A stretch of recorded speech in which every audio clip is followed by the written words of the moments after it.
In the nearby future, policewoman Sarah is having dinner with her coworker Mario at their favorite burger place. She's very distracted, barely paying any attention to what her partner is saying, and snapping at him without meaning to when he brings her out of her thoughts. Mario thinks they're chasing tails by staying here because the criminals they're looking for probably already escaped into another country. He also thinks Sarah needs a break. Sarah is offended by the implication that she isn't fine and rushes back to their car, where Mario reminds her she isn't the only one suffering. The massacre of a big group of cops a year ago affected the entire department, and Mario lost friends he had since the academy. When Sarah gets home, she quickly begins drinking, and her wife Katie catches her in the act. After taking away the bottle, Katie offers Sarah a massage while listening to her worries. Sarah knows she has to let go, but every time she closes her eyes, she's back in the middle of the massacre, standing in a pool of blood waiting for her turn. Like Mario, Katie thinks Sarah needs a break, so she takes out a special implant that she calls a vacation. This implant works like virtual reality, putting your brain through a dream where you're another version of yourself.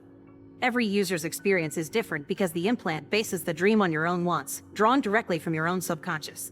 Sarah accepts to try, and before the simulation takes over her mind, Sarah tells Katie she's too good to her and that she doesn't deserve her. Once the simulation begins, Sarah wakes up as George, lying on the ground next to Chris and seeing various fires around them. George doesn't understand where he is or what's going on, but Chris drags him away through some old buildings while taking out a gun. Before they can do anything though, they're captured by a group of criminals that suddenly surrounds them and holds them at gunpoint to drag them into a small office to see their leader Colin. This Colin guy knows George and, after making his thugs take the gun in George's jacket, he expresses how disappointed he is that George just didn't do what Colin had asked him to. Taking out a knife, Colin decides George should lose a finger and eat it. This is enough to send George into a frenzy where he beats the thugs up, which Chris takes advantage of to recover his gun and shoot them all.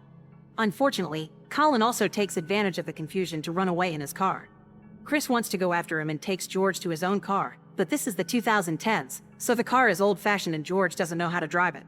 He asks Chris to drive instead, and Chris shows worry over George's state of mind, wondering if he should call Paula to check on him as if George was supposed to know who that was.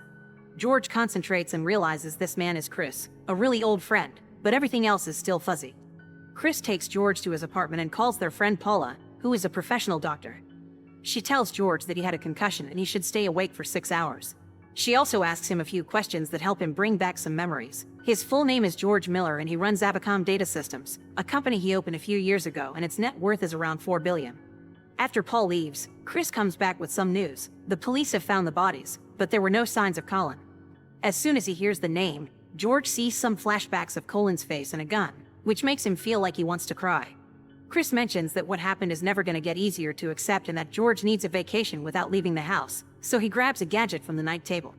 It's a virtual reality headset that Chris calls a prototype, and George recognizes it as a creation of his own, remembering when he and Chris presented the product to potential investors. Chris leaves George to rest, and as soon as he puts on the headset, George wakes up as Sarah again. After taking off the implant, she notices Katie is sleeping next to her, and out there is already morning.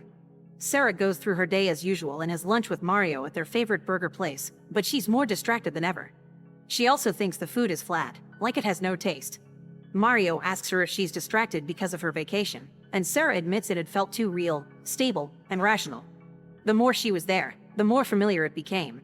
Their conversation is suddenly interrupted when they get a message from the station telling them Sarah's right. The criminal group that killed all those cops is in the area and they were picked by a surveillance scan.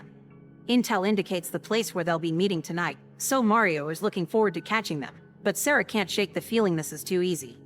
In the evening, Sarah and Mario arrive at the meeting place, and Sarah realizes this is where she had woken up as George. Colin is there too, and he's offering a big group of criminals the opportunity to attack the city hall. Seeing their numbers, Mario decides to leave to call for backup while Sarah stays to keep an eye on them. Unfortunately, a thug finds her and attacks her from behind. Sarah quickly reacts by defending herself, pushing him away before running away, but the other thugs heard them and come after her as well. One of the men throws a special electric wave grenade at her back, instantly knocking her out. Sarah wakes up again as George, falling to his knees in the middle of his company's floor. Chris picks him up and his lawyer brings him water, pointing out they should cancel the meeting with the Justice Department. However, George wants to keep going, saying he's only a little dizzy.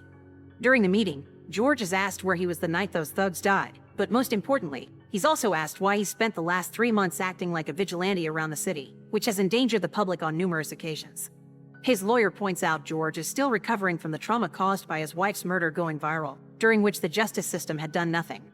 Memories of seeing his wife tied up on a screen fled George's mind and he falls to the floor again, this time also throwing up. Later at George's apartment, Paula checks on him and comes to the conclusion that his concussion's worse than she thought. It's probably affecting his memory centers. It's not unheard of for head trauma to cause amnesia, but it's usually temporary. George can't understand why he doesn't remember his wife, and Paula explains that his unconscious mind's trying to protect him from a traumatic memory. There aren't pictures of her around because he put them all away after she was killed, but Paul still has a few on her phone. When she shows them to him, George begins to remember the good times they had together, the awful live streaming of her kidnapping, and the most shocking of all, his wife looks exactly like Sarah's wife. They also share the name Katie.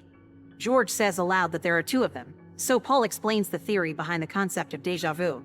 However, George is absolute sure this wasn't déjà vu. In fact, he feels like the memories have been there all along.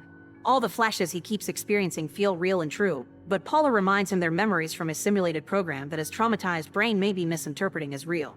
George still thinks there's a deeper truth here, causing Paula to forbid him from using the headset again because it's getting in the way of his recovery. George promises he won't do it again, but as soon as Paula leaves, he puts the headset back on and wakes up as Sarah. She finds herself in the hospital in the company of Katie and Mario, who is great news for her. The backup arrived soon after she passed out, and now the criminals responsible for the cop massacre are in jail awaiting trial while Colin is in a coma. Later, when Sarah is finally discharged, she and Katie go home to celebrate in each other's company. Once they're done, Katie wonders if Sarah had any lovers in the simulation and Sarah says no before telling her all about George's life. She explains those memories still feel real to her and they're hard to shake, especially because Katie looks like the dead wife, which Katie finds quite unsettling. She also finds it weird that Sarah keeps calling it both worlds when this is the only reality she should call that, but Sarah confesses she finds this reality too good to be real. A lesbian supercop that easily beats up bad guys in a futuristic setting sounds, after all, like a straight dude's fantasy. Sarah says she isn't sure what she did to deserve this, making Katie remember that before she started the simulation she had also said she didn't deserve such a good wife either. In Katie's opinion, since the simulation customizes the setting according to the user's subconscious desires, Sarah's survivor guilt over the massacre has built a reality where she's punished for her sins. The best option is to return to the hospital the next day and wipe out the implant, which Sarah agrees to after some hesitation. However, after Katie falls asleep, Sarah cries at the idea of losing this other life and turns on the simulation again. When she wakes up as George, he finds himself walking on the street and visiting a burger place where he's recognized as a regular. Chris comes over too and they sit down to have lunch while Chris shares some news. George has been cleared of all charges, but sadly Colin has fled the country. George, though, is too distracted to make conversation. Everything here looks exactly the same as the place Sarah visits with Mario, even the people in the fries. Thinking he finally knows what's going on, George returns to his apartment, where Paula is waiting for him. After telling her he's giving away the company, George looks for the headset, but Paula's taken it away. George yells at her, telling her he knows this is a fantasy and she isn't real. Thus Paula gives him back the headset as she explains it'll permanently damage his cerebral cortex and he won't wake up. Before he makes his final decision though, Paula grabs his wrist and asks him to hear her out. This gesture makes George remember that he and Paula had been having an affair. George had meant to end it because he loved his wife, but before they could do anything, Katie had been kidnapped by Colin, who wanted George's latest software to hack into the government systems. Colin killed Katie after George tried to buy him off with money, and her death inspired the development of the headset. Paula points out that the perfect sci-fi world is the fantasy, and George could have a dream forever or he could stay here with her so they can work through the horrors of the world together. Crying, George accepts he doesn't deserve that dreamed perfect life and destroys the headset to stay with Paula in this gritty but real world. In the hospital in the future, Katie is watching the George simulation destroy the headset on a screen connected to Sarah, and this action causes Sarah's brain to shut down. Her survivor guilt had been such a strong and overwhelming feeling that she chose the simulation to live in so she could be punished for her sins, both real and imaginary. Make sure to subscribe and turn on notifications so you can watch more videos like this. Thanks for watching.